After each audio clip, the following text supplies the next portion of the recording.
Baik, kali ini saya akan memaparkan tentang apa itu AKM. Nah, awalnya itu ada yang namanya asesmen nasional. Asesmen nasional itu dibagi menjadi tiga. Yang pertama itu ada AKM atau asesmen kompetensi minimum, dan kemudian ada survei karakter dan survei lingkungan sekolah.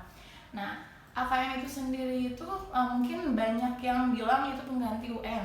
Nah, kan tetapi kalau misalnya bukan dibilang pengganti UN juga sih, karena dia sangat berbeda. Kalau misalnya UN kan itu untuk mengukur hasil belajar, sedangkan AKM itu tidak mengukur hasil belajar, jadi tidak dijadikan tolak ukur untuk kelulusan siswa. Nah, AKM ini sendiri juga dia itu yang dilihat itu lebih ke karakter kemudian kompetensi, sedangkan UN itu lebih ke konten, jadi pengetahuan. Nah, untuk AKM sendiri itu ada numerasi, kemudian ada literasi.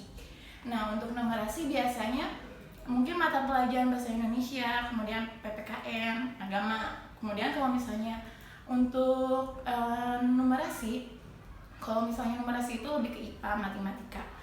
Nah, kemudian kalau misalnya AKM itu sendiri biasanya lebih ke bagaimana siswa itu meningkatkan kompetensi. Kalau misalnya ujian nasional atau UN itu lebih ke apa materi-materi yang dia dapat, bagaimana dia mengaplikasikannya, apakah sudah sesuai dengan KKM dari sekolahnya.